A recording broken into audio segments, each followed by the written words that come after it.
episode of the PBZ podcast. For the first time on the cast, we've got not one but two special guests. We have Harrison and Caleb from HTK Airsoft and Team Revelation. So to start off, I guess we're just going to ask Harrison to introduce himself and tell us a little bit about your airsoft story. Sweet, yeah. So I'm Harrison, aka HDK. That is actually abbreviated to my name. So, I'm 16. I've been doing it since I was 13, airsoft.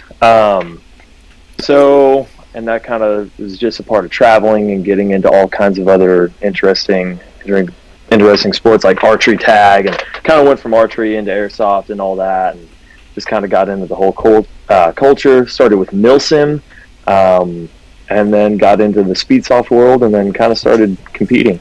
So, bro, I just gotta say this real quick. My mind is blown. I had no idea that HTK was abbreviated. I had no idea. Oh my gosh, man. That's me, man. Yeah. Dude, that is so dope. Literally on the back of my jersey, of my Revelation jersey, it is HTK. So. That did not. Oh my gosh, it didn't click, man. That is awesome. Steve, I literally said that in the group chat the other day. I didn't. I might have been driving or something. I might have been doing something. Wow, that blew my mind. Esmond didn't catch it either. I don't know about this. But if either one of you guys, Harrison and Caleb, have picked up on anything we've said when y'all have hung out around us, you know that these two are terrible at reading the group chat. Yeah, absolutely. I heard about that. Yeah. So they can't read. That's the problem. Yeah, they just can't. They read two messages above whatever they're about to send, and that's it. But that's a different issue for a different time. So, I guess the next thing to kind of bring up is obviously this big event upcoming weekend. It's kind of a big deal. Yeah. So, what are you most excited about for this weekend? I know you've been putting in a lot of hard work, especially here lately, trying to get everything ready to go. Yeah, and Caleb knows all about this as well, because he's been working at the indoor as much as he possibly can. I took off a lot of stuff that I do. I don't have a regular job. More so, it's school right now, and stuff like that. But I took off of every activity that I do to be working at the indoor. The indoor has been around, to everybody who knows and is local here, has been around for like 3 years. Is like how long we've had it, and we've been working on it occasionally here and there. And then SpeedQB and KWA and LA Kappa Customs got with us, and they saw the building and they had all these ideas. So just in like the last year, last October, SYG Demo and Sosa and SpeedQB came out to check out the field, and then immediately they started planning all these other things. That's kind of why we're here at the location of HTK Airsoft in Jasper, Indiana. So. And it's been a lot of work. We kind of just started really hitting it like these past 3 weeks. So it's all been coming together. Yeah. Sweet, man. If you can't tell from how we've been all over social media, we're all hyped. We're trying to bring hyped. Super pumped. Yeah. Pretty. I keep wanting to bring it up, but I feel like I'm like posting about it too much. I'm just like, man, you got the point. We got the point, Steve. We got it. We get it. It's a big weekend. No matter how you look at it, it's a huge weekend coming up. It's 2 days, if you want to look at it. It's 2 days with the SpeedQB, and that is very big on this side of the Mississippi. Mm-hmm. Because I can't think of any recent or any past events on this side of the Mississippi where it was just nothing but SpeedQB. There wasn't one, I don't think. So, this is it. Like, we're creating and making history as we're doing it, so it's kind of, just a lot. It's exciting, man. It's exciting for the future of SpeedQB in this area. Oh, yeah. Extremely exciting. Yeah, and for those of you who don't already have your tickets, because, you're a loser, I guess. You're lame. Go to speedqb.com/events if I'm remembering correctly, for your tickets for both Saturday and Sunday. Yep, we have a couple links on our Facebook and Instagram and everything that you can go check out. There's going to be a little bit of open play stuff just for the teams who are coming and a couple other people who are interested. And then after this, SpeakUB will, of course, take their thing down for the event, but there will be regular open play and more tournaments this year at the indoor facility. So, Right. Did I understand that correctly? There'll be more tournaments this year, just regular tournaments? yeah. Yep. We plan to get a bunch in and get people like locally into it, as well as have other teams like for this event come out and get some more in. So. Well, boys, it's just an hour drive extra than what we're normally doing. If you are thinking what I'm thinking, like, Hey, You said it. We already started thinking it. Yeah. for all the people on PKZ, if y'all are listening, y'all know what to do. yeah, We're going. I don't think y'all have been at a tournament with PKZ there. They had their first tournament at the last time we went to Nashville for round 1. If you're not familiar, PKZ is a group of younger kids from ACS that we've kind of tried to take under our wing and try to help them into the world of SpeakUB. So I think they've got 6 or 7 on their roster, and they actually came out and won a match at the round 1. So we were pretty excited to see that. yeah, we are. That's awesome. That's awesome. Yeah.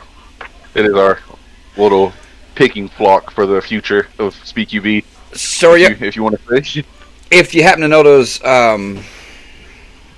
will this fluctuate between Nashville and HTK, or are y'all going to hold them like the first Saturdays? Do you know that now, or happen to know that? We don't have a specific schedule yet. We are still trying to lay out how we're going to do like open plays and different game modes. And because we also have the whole outdoor facility, we're trying to figure out how we are going to accommodate all of the people who want to keep playing outdoors and all the people who want to play indoors. And some people who don't really just want to play indoor but want to play SpeakUB. So there's like 3 main points and different kinds of players that we have to really cater to. So we're still laying out the schedule for that. But once we get that down, we're going to be rolling. So That's exciting, Yeah. man. That really is. it It really is exciting. it's awesome. And the reason I ask is I know Nashville's is always the first Saturday of the month is when they usually do theirs. And if I could be wrong, but SS holds theirs the third Saturday.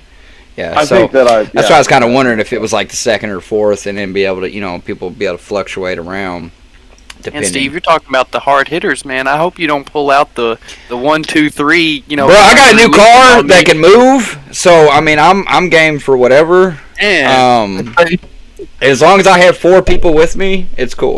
Like it's a new type of gauntlet, man. If teams will be calling, they want to run the gauntlet, and they'll just hit all 3 tournaments back to back. Yeah, we'll just be on a tour, a PBZ tour, just running through the each week. Yeah. One month we gotta like plan that out. That would be dope to do a gauntlet of 1, 2, 3. That would be. But that's a month of planning. That's not like just we're gonna decide to do it this month. Mason, you're already shaking your head over there. Oh, Braden's already saying count me in. Well, if Braden's in, I guess I'm in. Yeah. I can't let Braden beat me. Yeah. That's exciting. Oh, that's gonna be oof. Oh god, that's a lot of BBs. That is a lot of BBs. Talking about a lot of BBs. That's what Sunday's gonna be, man. That's gonna be a ton of BBs. Bro. And this, you guys haven't seen the outdoor yet, have you? You've never No. been. Never.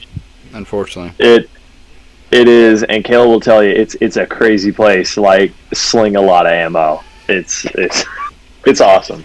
All right, well, Yeah, you're missing out on some spots. There's definitely some great spots to hold out, man, on the field. Yeah, no, definitely told the right person to swing a lot of ammo, and these two can tell you for sure. Yeah, we're gonna have to have deep pockets for this situation. I know I dropped $100 just on BBs today. Like, goodness gracious, and I'm gonna spin through all of them. It's kind of depressing. It's like I'm gonna come back, no BBs, nothing. Like, it's kind of sad. Pretty sure the first weekend that Esmond had his Euro grip with the Gorilla FCU in it, he shot 20,000 rounds on one Saturday. Oh my god! And the ARP9, dumping. Yeah, like we rode. Was that we the rode ARP? through some ammo. Yeah, that was the ARP. Keep in mind though, it had a drum mag with it, so We were emptying the drum mag every game. Yeah. Ridiculous. That's 1,500 rounds a game. Why? Yeah, man. Because you can. Oh, hover fire. Nobody was going nowhere except where I wanted them to go. We were running out of air before we ran out of BBs. That's perfect. That's As when it- you as know it you've should hit be. peak performance of Like, yeah, the BB count was high that day. I'm pretty sure I went back in the shop and bought 3 bottles outside the norm. And 2 new buckings. Like, I mean, you're just wearing these things out. Whenever you're sawing through like a bucking every other, you know that you're crushing it. Yeah. It's like getting a new toy on Christmas. You gotta put it through the works to know if it's gonna last. Yeah. And that's what I was doing, and it held. So it gets the seal of approval. Though, it's the amount of eliminations you get, right? I mean, you can sling as many BBs as you want if you don't get Yeah. any eliminations. Exactly. Esmond's say really this. good at that. He's the killer of the sides of buildings. I just Oh, like yes. to intimidate the opposing player with my seemingly everlasting amount of of ammo. Yeah, like don't It get me wrong. crushes their hope. Like every time I just happened to run into a building, like 5 seconds into me making it into the building, I hear Esmond is in the hospital, and just all of a sudden BBs just start hitting the hospital. I'm like, Yeah. I'm I pretty feel- sure. I'm pretty sure I've seen multiple times Esmond will go into a building and then just shoot the wall until he cuts a hole out of it to shoot out of. Like that's how many BBs this man goes through. Yeah. y'all really don't complain whenever I give y'all cover fire. So That's Yeah. true. It's true. What all are you guys running for the outdoor event? Will you guys change your loadout at all for that? Negative. I'm playing with the same ARP 9 with a Euro grip. I think I'm probably gonna play with my SSG. Might try that out a little bit. I hadn't really been able to get home and work on the loadout, so I'll see what I can take care of tomorrow night. But yeah, I don't think I'm gonna run the 5-inch shorty SSG with the HP with the F2 in it. That just probably won't suffice. probably run my ARP with the drum mag, keep the fear of God going. ARP gang. I only have one gun. Is the hybrid coming out, H? The You hybrid. know it is. Yep. Yeah. I want to see hybrid. the hybrid in action. Yeah, I've seen yeah. many Have you photos. guys checked that out? Yes, yeah. So Absolutely. that is me and a couple other companies like Master Creation, and it absolutely is a beast. Talking about blowing through ammo, yeah, it's really nice. Yeah. One of our Milsom guys seen it, and the first thing he says in the comments was, "Is he gonna run that in Speak UB?" And I just kind of sat there and looked at him like, So if he was able to run that, it'd be broken. man, we and that's kind of the cool thing about the hybrid, and that's why it's called the hybrid. Obviously, is I took this gun, talked with Alphonse about it because we were going to a lot of events that Alphonse was attending. He came down to one of our events here at the outdoor, and we Airsoft Alphonse. You guys probably know Yeah. already. Oh, yeah, we out. But I talked to somebody else the other day. They were like, "No, I have no idea who that is." I actually think it was someone from Nashville. But yeah, he was like, "This is what I use," and he goes to all these crazy Milsim. So I got this Milsim gun that is built for all this Milsim stuff, and then I paint it a ridiculous color. Take like the biggest 3D printed amplifier, which is the loudest thing you've ever heard. Slap it on there, throw on shorts and a tank top, and sprint around with this thing, just how I would in Speak UB, and waste the whole, just waste the whole Milsim community. And I mean, just like, you know, it's to me, it's a cool concept. I mean, I'll always be the runner, but you know, why not have an outdoor gun but play it like it's Speak UB? All right, That's guys, the I might get a Stoner 67 now and just do that. That sounds like a big flex. Yeah. So Paint it a crazy color like I did. Throw Nah. CQB decals all over it. And just sprint around with a. I'm gonna do that. I'm gonna go straight anime on it, complete like like a ridiculous anime style on it, and just call it a day and just really make it I couldn't cringe. deal with the minimum engagement, like the 50 foot at ACS. Like that kills me. It's not that bad, actually. That's something that I was kind of worried about with running an LMG. Man, and of course the sniper is even worse because we have a 100-foot engagement distance out here for snipers. But I played it the same way. It's they shoot far enough, and then worst case scenario, I have to whip out my actual SpeedQB high kappa and run up on somebody with it. So it's just, I don't know, it's still fun. Of course, if you get caught around a corner and you just have to sit there and get lit up because you can't engage them or draw your sidearm fast enough, then that kind of sucks. But that's where you need your battle buddy with the SMG, right? Yeah, Battle buddy. Exactly. It's me and Steve. Shout out to Braden. me and Steve will take over. Oh, that would be dangerous. Me with an LMG, Steve with his ARP gang. Oh God, that's scary. That is so scary. I like to try an LMG. I've never tried one. And I wasn't in this when I had mine. I was going through air like crazy, and this was before we had our own air supply, and it was $4 to fill up. So every 2 games you were running in for $4. Oh man, it was rough. Yeah. And a bottle of Rough. BBs. Yeah. Go ahead and sign me up for a good $28 expense every other game. No big deal. So, what do you think? You think this is going to be a yearly thing from now on out? You think we're going to have a tournament every year? At HGK specifically? Well, anywhere. I mean, do you think this is something that's actually going to take off? And you're referring to the East Coast Championship? Yeah, with the East Coast style region. Okay. I'm personally not really sure. I know that this was kind of the first time we were approached, and then all these other fields, and just like this whole cool concept that includes all of these different. Surprisingly, I think that it would be cool if it took off, and I think personally I'm going to kind of push the concept of having all of the teams in this area battle it out, because it's it's more like an actual like sports team or whatever. I think that it's easier to follow for people, and I think that it makes it look like a cool, like real genuine, like, and it would just push things out a little bit more if it was real structured like that, and teams were constantly battling for ground and to rank themselves higher, that real competitive end of things. That's something I think of is I want to see this blow up. I do. More and more. Oh, yeah. Just stretch it as far as we can.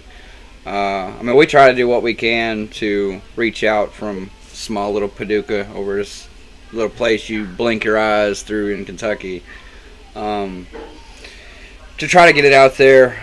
But I know I speak for everybody else that I know of. We're super hyped about all this, just to the fact that it coming over here, because really West Coast was just way too far. It's like something, it's just out of our reach to be able to do. And we jumped on this more than anything. And I give so much props to Esme, because me and Esme was sitting down at ACS one day, and we heard SYG was coming to Nashville. And not for a split second did we actually think about it. We're just like playing it around ACS and stuff. He's like, man, you want to go?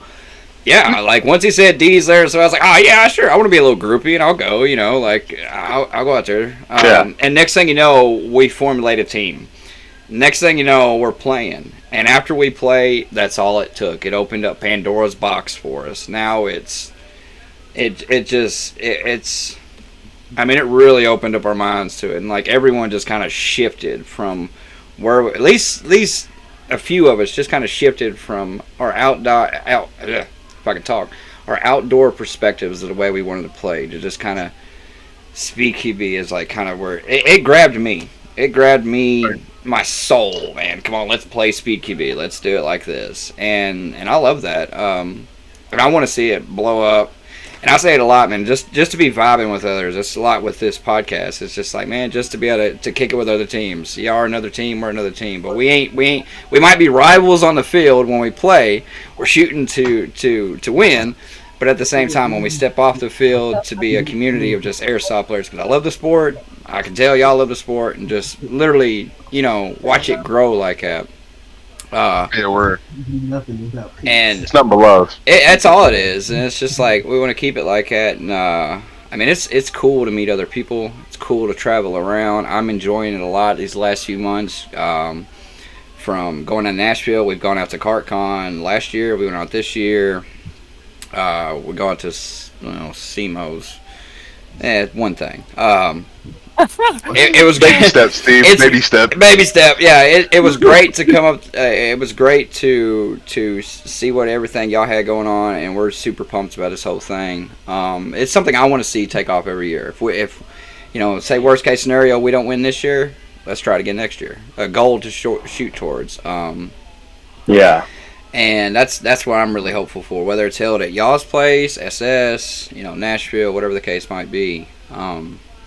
But I'm pumped for y'all, man. I really am. Like I'm a wee bit jelly. I'm just like, man. I wish we was a little. I wish we was a little bit closer. Yeah.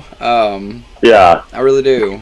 But 3 hours isn't out of our grasp, like West Coast. No, not at all. Yeah, and I mean, at least Indiana. I'm not really sure what the scene is in Kentucky or anything like that. It seems like now everything's spread out, kind of generally the same distance for like however many different teams there are. But there's like really, as far as just airsoft, there's not anything in Indiana, and there hasn't been for a really long time. There's a couple of smaller fields. A lot of local players that we have will go to other places, and they are like super cool. They'll host games elsewhere, but a lot of the places, the paintball places, kind of got into airsoft, but nobody's doing like the whole SpeedQB thing, trying to bring other companies into it, offering the products and everything. So it was kind of a desert out here, really, for like this kind of stuff. I'll say so. It's been really cool to get to build something like that and kind of create this vision. And of course, I think that the whole SpeedQB thing is always looking to expand, and fields are looking to expand. So it's really cool lately, like with like all the guys at SpeedQB and a lot of other companies, how they're like, hey, can we do this? Can we do that? With the field, and we're like, oh yeah, that's a super cool idea. What would you guys think about implementing this into something? They're like, that's super awesome. Yeah, let's do that. I saw the outdoor field, and it's just like domination game. Let's do it. So it's all these kind of cool things that kind of formulate and grow like that. So and other fields popping up everywhere and kind of just expanding it all over the map. It would be awesome. And I think that's one thing we know for sure down here. Like, shout out to ACS. We love ACS, but we for sure need a SpeedQB field out here. Definitely. Oh yeah, we really do. Like even like an outdoor aspect of it, like with urban style materials, would still be pretty cool just to have like that uniformed like setup. Yeah. Because go ahead, Dave. The only like outdoor fields is in Cali, and I don't know if y'all have seen them, but like I've watched hours of videos on them, and turf looks amazing to play on. It does, like the hope. The fake carpet. Yes, the fake carpet. That's what they got at man, we were talking about the whole carpet thing at the indoor. I was trying to tell my dad about it. It's like, yeah, man, this carpet stuff. I didn't know what it was. I'm used to like concrete and then like sanded down wood floor, like what we got. But I saw the stuff in Europe, and I was like, this is super cool. What if we just lined the whole floor? And of course, everyone will see it whenever they show up. What if we just line that entire floor with that turf stuff? It's like, nah, man, you can't slide on carpet. That's a horrible idea. not really, but yeah, it's no, I think that would be a super cool aspect. Plus, it's already green. I mean, we painted our SpeedQB floor green, and it gives everything a really cool look. At first, I wasn't really, we weren't really down with it, just because it threw off all of the rest of the colors, but it looks awesome. And like especially from a filming aspect, because no matter what a player is wearing, they pop whenever they're playing. So, and that's exactly what they were going for whenever they had us paint the floor green. So, and another thing that I feel like you'll be able to like outline borders very well and with a good crisp detail. Yeah, because a lot of fields have an issue of, I'm not saying y'all's is down to a point, but like other fields that I've watched have issues with using hardwood floor or polished concrete of outlining whereas outbound and inbound, and a player would take literally a half step out of bounds and then right back inbounds, and he'll get called out for it, and then the ref, like you kind of get in that situation where he's arguing with the ref, and the ref is like making a decent judgment call because he stepped out of bounds, but you can't tell where out of bounds is, and it's one of those weird situations you completely avoid altogether. Mm-hmm. Yeah. I mean, really, like we don't have much of a border at all. It's just like the green, but the green is so different from like the out of bounds area.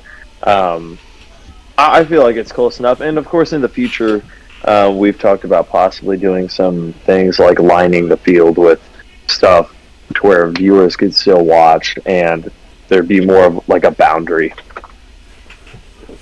That'd be dope.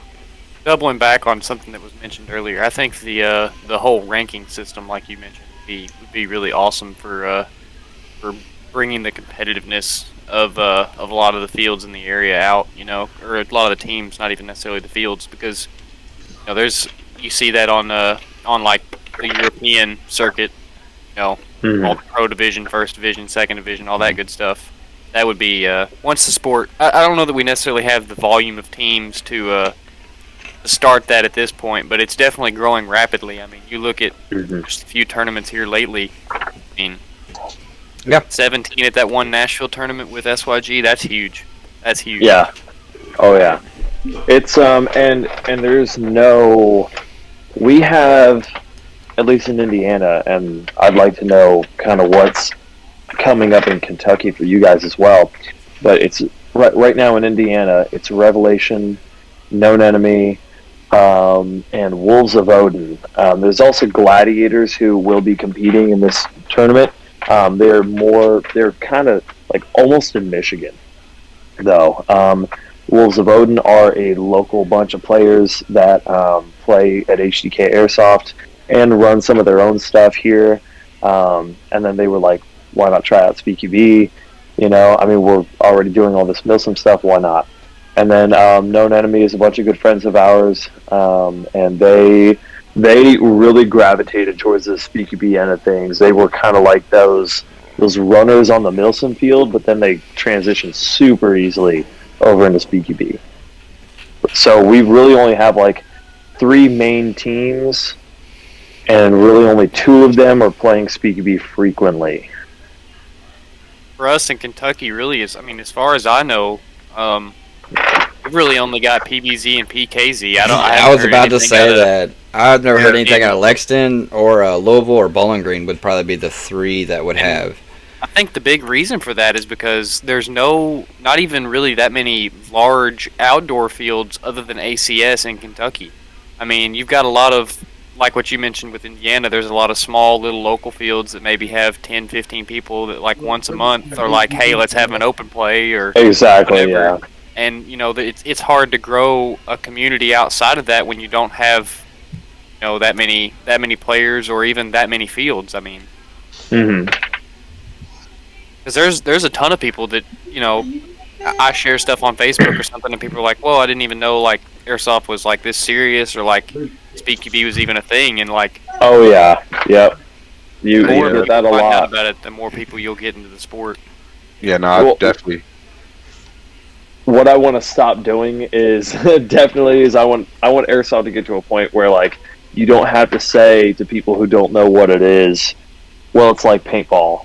Yeah. I mean, you guys know. Yes. Obviously, paintball came first, and it hit here in the States before airsoft and all that. Therefore, it is kind of like the main shooter person sport. Yeah. But airsoft, I think, needs to be recognized by the public as more so like this more realistic, clean, versatile game, and not so much just like those guns that like aren't the metal pellets, but they're the plastic pellets, and you used to be able to get them at Walmart. You know, it's a huge thing, and I would love it if people would like really get into it and understand it, or not that anybody has to, but that it's a cool thing and it needs to be pushed out a little bit more. I definitely feel like after this season, because I've talked to a lot of guys at work, I've talked to a lot of guys around my school, college, everything else. I definitely feel like after this season, the winter, and then we'll come back into the spring and all that, I definitely feel like we'll see a big increase of people not only interested in trying to create teams, but like just a huge jump in the SpeedQB company for us in Kentucky, a lot more, and then hopefully that just grows outwards from there. Mm-hmm. Yeah, I know that sport-wise, Jasper, where the indoor location is, and then the outdoor, which is kind of just out in the country, I know that a lot of people locally are real into sports. They're very competitive, with mostly football here is the biggest one, and then basketball's pretty big in Indiana, of course. So a lot of high school teams.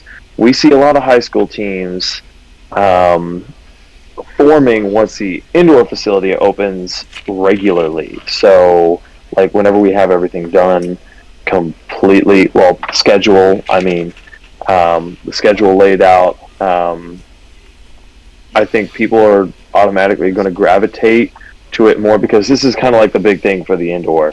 It's like this tournament, and then everything after that is just like, what else do we want to do? And that's one of the things, is I think high school teams are going to just pop up. Right now, we kind of have to, like, we have made SpeedQB players here in Indiana. Like, there were a couple people who like dabbled in airsoft, or who came from paintball and got into airsoft, but like SpeedQB players have had to be made by showing them, hey, this is what's up. These are these influencers. This is what the guns look like here, and this versus this. And I think that people locally would look at it and really get into it. And even want to do like this high school versus this high school. And that's a concept that we've talked about for a really long time. So that would be super cool. I definitely think that ACS, if we ever get some kind of modeled after 5-on-5 field, there's a high school not even a mile from ACS. My son goes to and it's a what, 5A schools? They've got like 2,000, 2,500 students. Yeah, it's a big one. Yeah, I think you could definitely bring, because a lot of people around that high school age are extremely interested in competitive sports and video games that are first-person shooters, and that kind of mixes the two things. And a lot of parents get behind it too, because it beats you out from sitting there having to play video games. You can go outside and be active. That's a big marketing point for ACS. They always post on all their social media saying, don't stay inside and play Call of Duty. Come out here and play it in the woods. Right. Yeah, it's that we had an interview that was done, and at the outdoor facility, I believe, and there was one of my friends who had just started getting into it, and he just sits and plays video games like frequently. Like, he's just kind of one of those where he's not really into much. He's just focused on school, and then does that at home. And he showed up here and he played a couple of times, and this interviewer got a hold of him. He's like, so what do you think about this? Like, what do you do besides this that relates to this? And it's like video games, but like, I literally just quit because like, I am the video game now. And that's what he said to this interviewer. And of course, especially to parents, that's the coolest sounding thing ever. Is whenever your kid is like, I'm doing like this physical thing, and it's like just as cool as what I'm doing in a game, but now it's like real. And the airsoft community out here, even being small, is super supportive. So after you get into the sport itself, you meet all these people super easily. I think that there's a lot of people who can kind of have a hard time, just like, whatever you want to call it, people who just aren't super social, but whenever they're doing an activity that they're just there and there's other people doing the same thing, and you have to work as a unit. And I mean, it's not like labor, like it's not like you hate the person who you're working with, like you are out doing something that's supposed to be fun, but you're with these other people and you just like oddly sort of connect until you're just like super mutual and everything, and it's the coolest thing ever. So that's exactly how PBZ formed. Yeah. You're not like like that is the baseline of how we got created. Yeah. And we're just been going ever since. We were all just players that used to just obliterate each other. The only people I knew. The only people I knew in PBZ before we even started playing Airsoft were my brother and my dad. Other than that, I didn't know any of y'all. So, I mean, it's crazy how many lifelong friends you'll make through the sport. Absolutely. Yeah. Like, not even, I know for all of us it's different, but like not even in, a 3-hour radius or, even in the same state. I've made friends overseas and all the way in California from just connections of trying to like figure stuff out, and then like I'm going to know them for the rest of my life. I mean, that's it. Like, it's crazy how you get into one little thing, like just domino effects, and you meet people that you never expected to meet in the world. And a lot of what I gotta say is like people in the airsoft community and the SpeakUB community, I will say 9 times out of 10 are absolutely friendly. 100%. Yeah. 100%. Bobby did say I forgot about Josh. I did forget about Josh, and Josh, I apologize. I knew you before Airsoft. I'm really sorry. Go ahead. Sorry, I had to throw that in there. But like, and I will. But I say 9 times. I like 9 times out of 10 because, I mean, obviously no sport is perfect. You're gonna meet those few that are kind of like the redheaded stepchild, where you just like, we're gonna push you off to the side. Black. Yeah. But like the majority of are great people. You'll have a great time, hands down. Oh yeah, it's funny, and I mean we've been to so many different kinds of events, and I don't think that it's as bad, especially like if you're into it, like you already know this weird like stereotype for Speedsofters doesn't exist as much as some people think. But I scroll through and I see these YouTube videos of like Speedsofter does this and does that to people, and it's normally kind of like negative videos.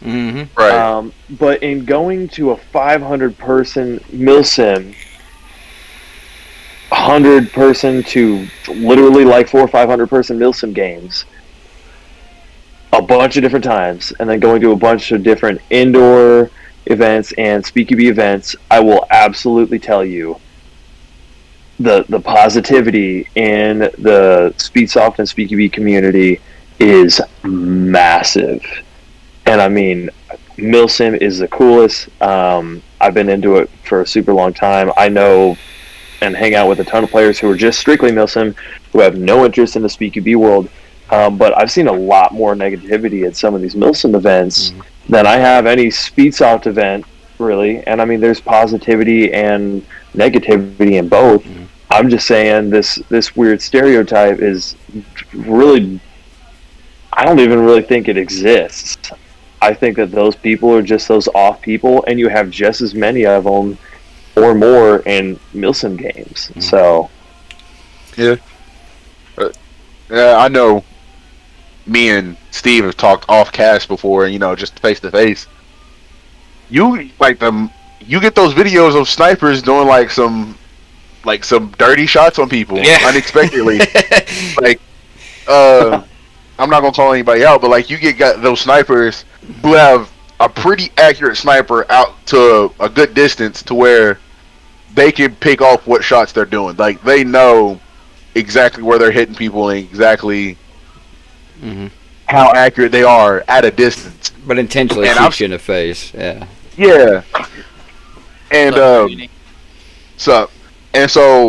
I'll come across more of those like negative videos in MilSim than I really do in SpeakUV, like you were saying. Like, so there might be a lot more just because MilSimmers, you in a MilSim, if you dress the proper way and you're at the proper distance and you got everything right, you most likely could get away with it and nobody would ever know until you posted the video. Yeah. Yeah. You know, in SpeakUV, it's all eyes on you in that arena. Like, so, or in a... Sorry, go ahead. I feel like Nashville situations, you know, they don't try. They do their absolute best to kill out any overshooting, just mag dumping, and all that. And from what I've seen from y'all's field, y'all do the same exact thing. And if somebody does it, or does do it, it seems like it gets killed off pretty quickly. Mm-hmm. So I feel like you're right. There's more in it than MilSim than it is SpeakUV. Not saying MilSim's wrong. I'm just saying. Yeah, totally. Community's different. I see a lot of different posts on social media where people are always trying to correct the stereotype, and it's like, you know, a lot of people kind of think of a speed softer, someone who plays SpeakUV, whatever label you want to throw on it. They think of them as a jerk, and they're just not approachable. And that's like, from my experience, that's just not even true at all. Because, you know, on the surface, somebody can just look like they're a jerk. And I tell you, from my experience with everybody in Nashville, everybody I've met playing SpeakUV, you just go up and try to introduce yourself or say what's up to somebody, they're going to be one of your closest friends. Yeah. It's like, I mean, I introduced myself to Harrison at the last tournament we saw each other in Nashville, and we stood there and chatted for a couple seconds, and I was like, man, this is a good dude. Like, you know, it's just like, you talk to all kinds of different people, and it's just crazy, because I don't see how somebody could just be like, yeah, I'm not talking to them. They're an asshole, man. Like, yeah. You guys, I've noticed, are like just super down to earth, and like, there's not really any speed QB team that I've ever met who's like off-putting. And I mean, it is like everyone's extremely approachable, like you said. And I mean, again, not to bash on MilSim. I'm totally not bashing on MilSim. I've just been there a couple of times where I'm like, hey, there's 50 guys running up on us about to kill us, and they're just like, who are you? That's happened occasionally, or you know, there's no communication or whatever. Yeah. And it's just it's not really crappy sportsmanship. It's just like, you know, come on, man. This is a team sport. You know, you don't have to be like, hey, man, you know, come here. Let's you know, let's run out in a battle together, and just like, you know, you don't have to be super. But I mean, just kind of blowing people off is something that I've never really liked, and it's no big deal. It's just like, everybody, like you guys, are extremely approachable, and you know, we can communicate and talk and, you know, do cool stuff like this and all that. So that's a great opportunity, and I think that those stereotypes are just ridiculous, you know. Well, only because I've seen it come across our feed, and I'm like, I'm asking y'all on the spot. Are y'all coming down to our 8-year anniversary, October 2nd? Caleb, why are you pointing? What does the point mean? Are you about to say no, Caleb? Why don't you? No, I was gonna say, I was gonna point to you and be, well, Harrison, what's the household availability? What do you mean? HTK household members. Are you guys free? I say I'm free on weekends, so I'm like, I'll go. What's your guys' date? I don't think I've heard about this yet. Our 8-year anniversary. We'll talk about it tomorrow. Okay. Our 8-year anniversary is going to be October 2nd, 10 to 5. October 2nd, 10 to 5. All right. And one of our largest events. No, last year for the 7-year, we had 275 players. What? We had we were like maybe 4 people shy of 300. Something like that. It was It was packed. We had 4 different teams or 4 different groups of people, because we couldn't there were so many people it couldn't be just 2 teams. We had it split up into 2 groups. Where is this? Said he's going to run At 100 at a ACS time. Airsoft. That's going to be our home Okay, field. gotcha. Paducah.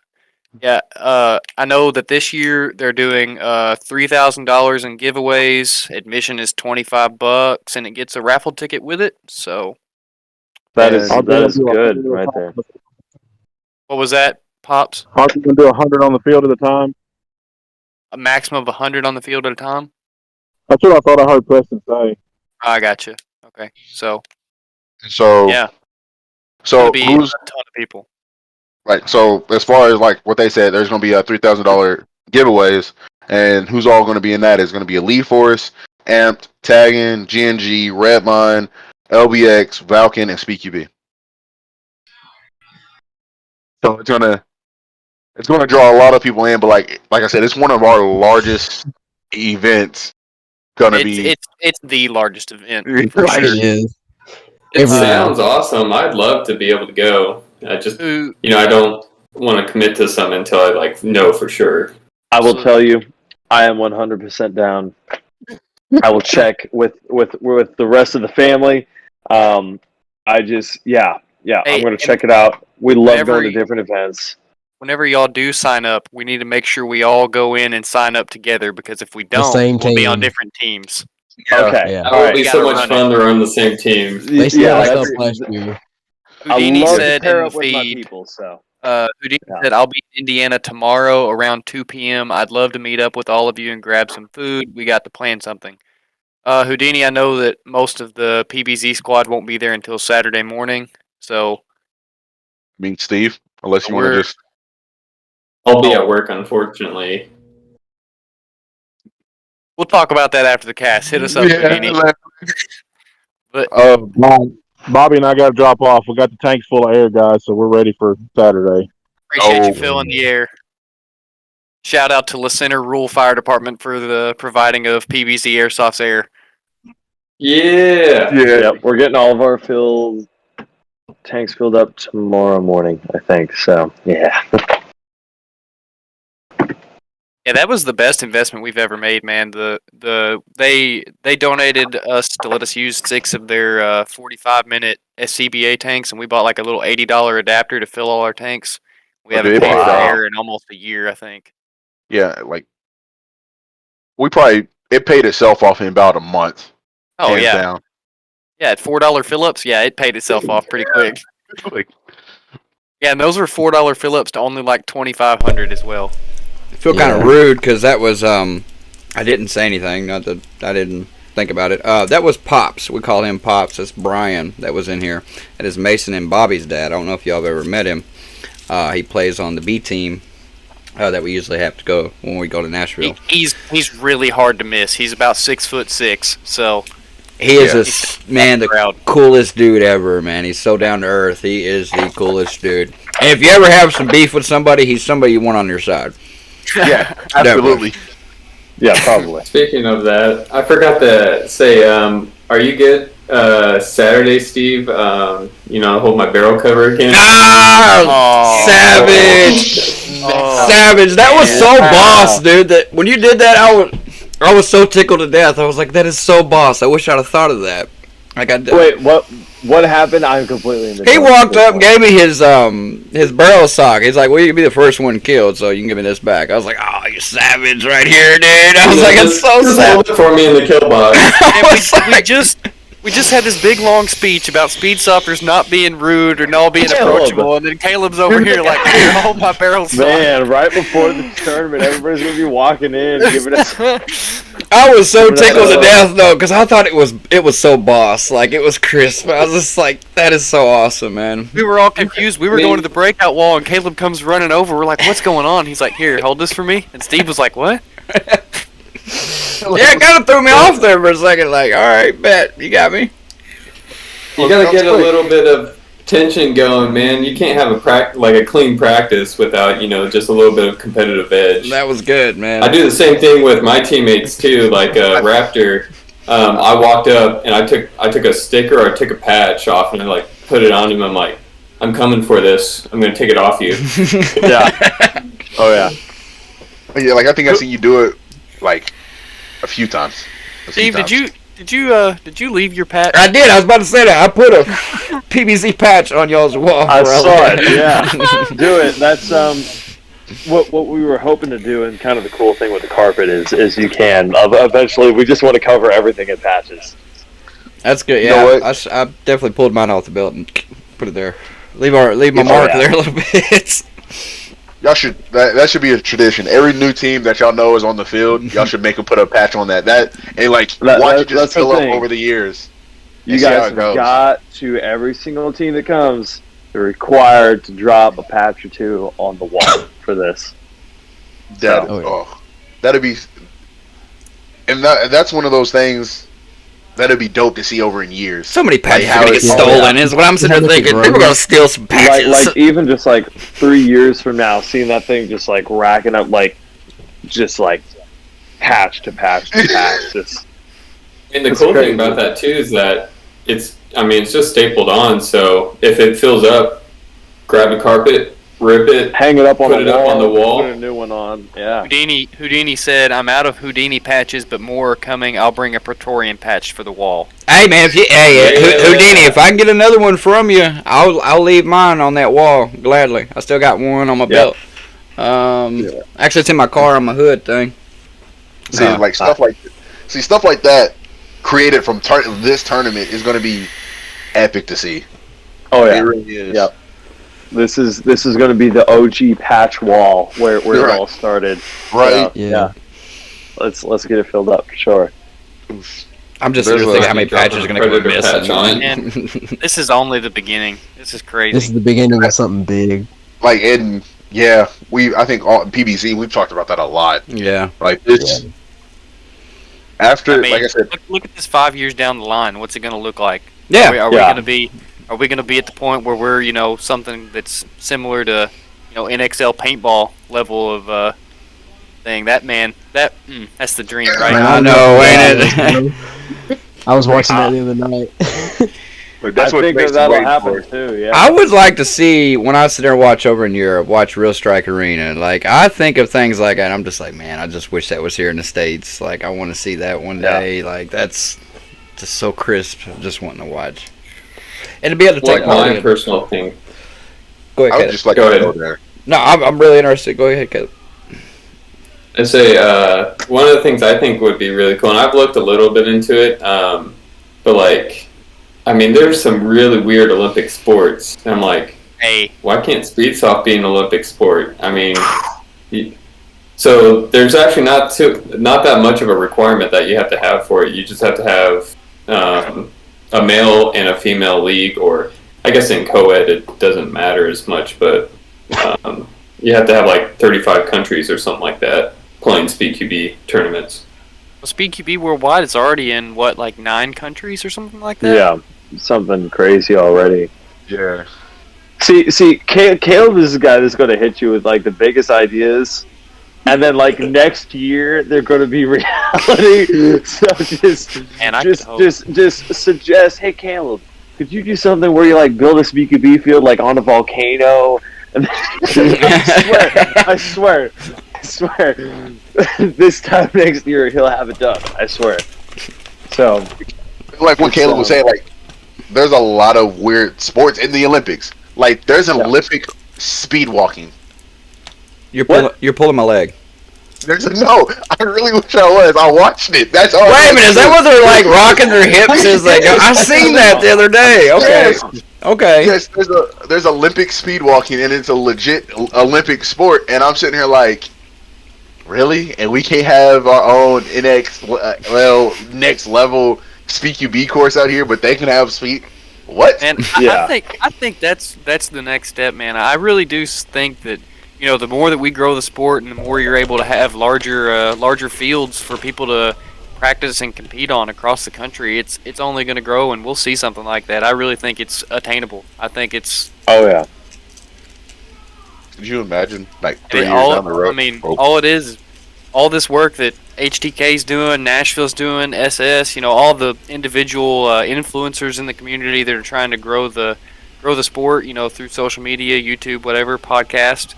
It's all baby steps into the bigger picture. Oh yeah. I'm gonna Olympic speed walk and grab the charger real quick. I'll be right back.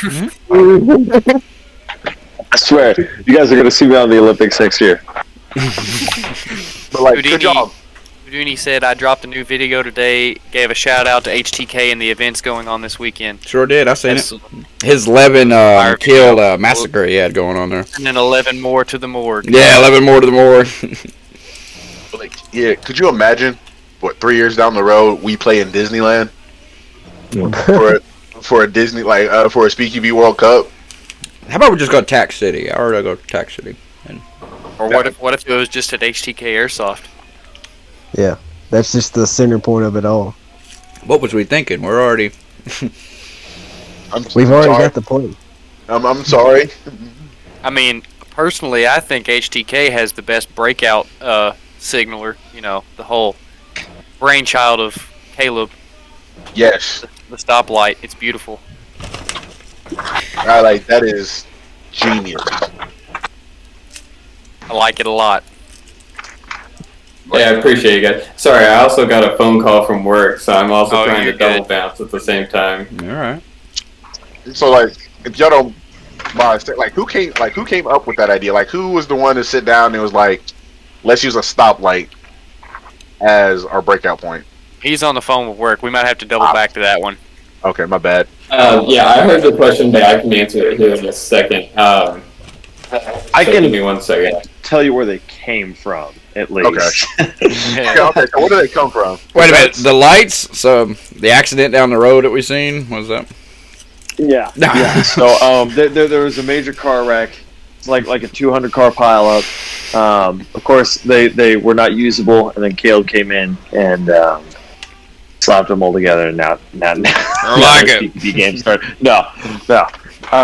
No, we have like a dozen of those things out there, like literally just at the back of the house here at the outdoor. And I'll let Caleb expand on that a little bit more, but we've had them forever, and I believe that it was Caleb and his brother who like rewired those things, and I think that my dad and I kind of have the idea of, wouldn't it be cool to like start like a game with these or something, but really Caleb was the one that made it all happen. So the mastermind. Yeah. No, I will say that is idea for a really long time. That is very different and very slick. It really is. Yep. And I don't know. It was. Okay. Oh, I'll let him answer. Okay, so the question was about the traffic lights and how they came to fruition. Correct? We kind of talked about like how they've been at the back of my house for what's I didn't know nothing about them. Yeah. Like, what was like the building process for you guys? Because I was kind of in the dark on that. So,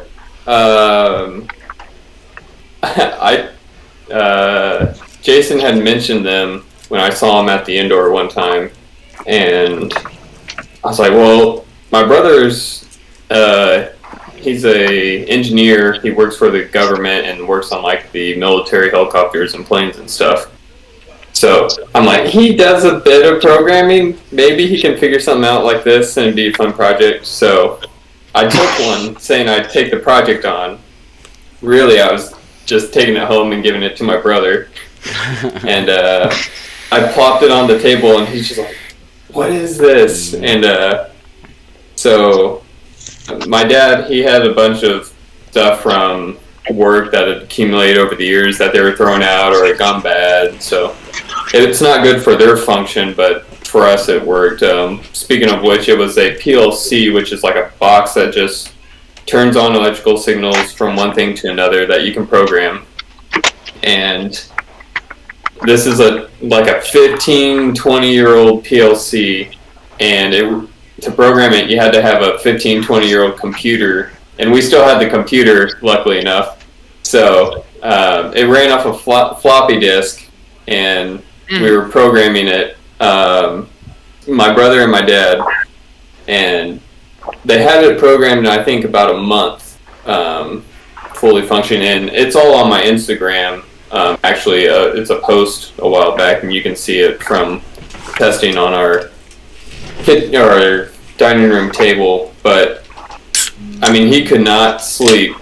He was working like around the clock on it, just trying to figure it out. And we got one together, and we're like, just split them up and put as many as we want on it. Yeah. So, They we didn't know literally a genius. Like, they threw all these things together. Like, it's crazy. I don't even know. Like, I could not execute this movement at all. But we had no clue that we'd be using it for Speed QB. And then, like, we were setting them up for open play and stuff, and Jason's just like, what if we use them for the tournaments? And so we're like, yeah. And so we put one right above both of them, but of course it can still be used for the open play stuff because we got one on the opposite room on floor 3, both rooms on floor 2, and in the staging area so people can see what's going on at least on the upper floors. Yeah. Talk about a long day, though. We did it in 2 days. The first day we went and looked at everything, took measurements, and then the next day we came in, ran all the pipe, ran all the wire, hung the lights, and programmed, like, hooked it all up and everything. I think it was a 16-hour workday. Definitely worth it. I will tell you that much. So. Yeah. Well, we had a practice the next day. I was like, I really wanted to work for the practice. And we found the horns that you guys heard in like the videos and stuff, and you guys heard at practice. Those were actually came with the factory. We don't know what they were for, but they were just there, so we hooked into them. Probably for like brakes in them. Probably. You know, second life, repurpose. I know the lights were beneficial. Just playing with Nashville, you're kind of anticipating when he's going to do it, you know, waiting for that horn. So you do see a lot of people almost a little too edgy to jump. Yeah. But being able to watch that light like that is just it. I think it'll definitely be beneficial from people false starting real easy. Oh yeah, I agree. And while it benefits us, it really benefits the refs that they all have like a uniform. Like, I saw them moving before the light and the horn, you know? Right. Yeah. So you shouldn't get bad calls in that situation. Yeah.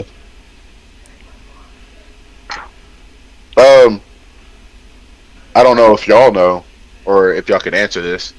How do y'all think for this tournament, how do you think the ref setup's going to be? Because in Nashville, we're used to having a ref on the top of both homes, and then a ref in both sides of the field, but y'all don't have an exact home situation to where a ref can stand in the middle of the field and not get shot at or not be in the way. So, yeah, how the commentators booth is going to be a big part of that. But the majority of the refs are going to be standing on the side of the field, and there will be enough to make any proper calls that are needed.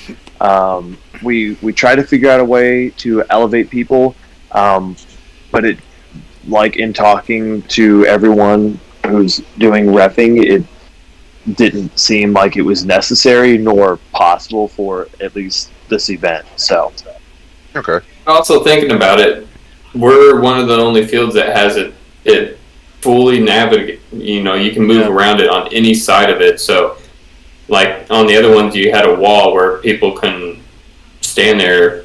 Here, you can have the refs on any spot just off the field, not being in the way and stuff, and they still have good vision.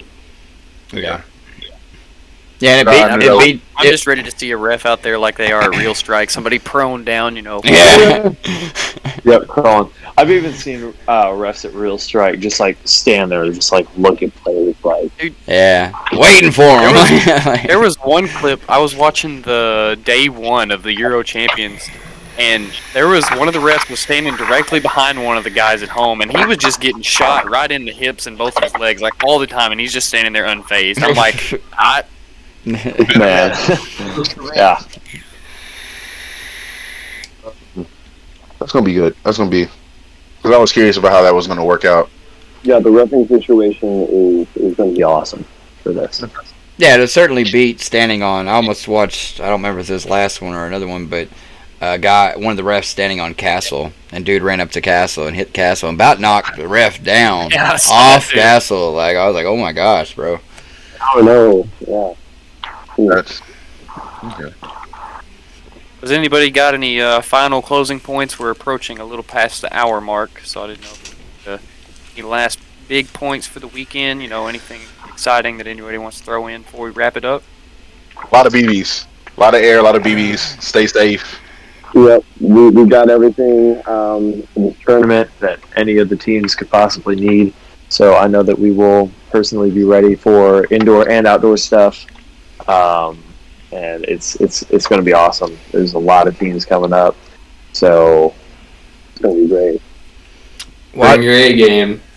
Oh yeah. Oh, you know it. Well, I don't have any new points to bring up, but I do have a gratitude for both of you. Absolutely. Really appreciate both y'all coming on here. Caleb, for you to come on here with us twice. It's been awesome. I love it, man. I've said it before. Besides PBZ, y'all are my favorite team. I've said that to you before. I like watching y'all play. I really do. But I am extremely grateful for y'all to come on here with us. I know we're so small and stuff like that. But man, it's not always about the quantity, but the quality. And I think it's great to be able to reach out to other players and really other people, the few that may watch or see it, get some they get to do the same thing, to interact with us. Especially shout out to Houdini, man. He's on here every time, committed to us to conversate. But I really do. I'm extremely grateful for it, for y'all's time. I really am, and I'm looking forward to this whole event. Whether we battle it out in the finals. Yeah, see y'all in the that's what the word is. Let's just plan it out from here. Yeah. Be a regulation final battle. But we're couple of questions from the viewers before we wrap up. Roofers wants to know: is there a store at the outdoor location? Good question. Yes, there will be basic things. The big pro shop setup is primarily at the indoor, and it will be there for the tournament. And then we will have everything needed at the outdoor that you need to play. And then Houdini has a question asking: is HTK going to be providing air? Yes, HTK will be providing air. There you go. Those are solid questions I didn't even think of. Yeah. I haven't checked the Facebook stream. I'll check it and see if anybody has any questions before we wrap up. Nah, I'm on Facebook. Hey guys, I'm sorry, I gotta bounce. I got work. I gotta clock back in. So you're all right. They're waiting on me. Again, appreciate it, Caleb. Take care, guys. Looking forward to this weekend. Thanks for having me on. I really appreciate it. Thanks for being here, man. See you, man. Well, I think we're gonna go ahead and wrap up the episode, anyways. So, yeah, thanks for y'all for being here. Really excited. Steve kind of already gave the spiel, but just giving a little bit of an outro. Excited, man. It's gonna be awesome. If y'all don't have your tickets yet, get them. Be there or be square. Shout out HTK Airsoft. This is PBZ signing off.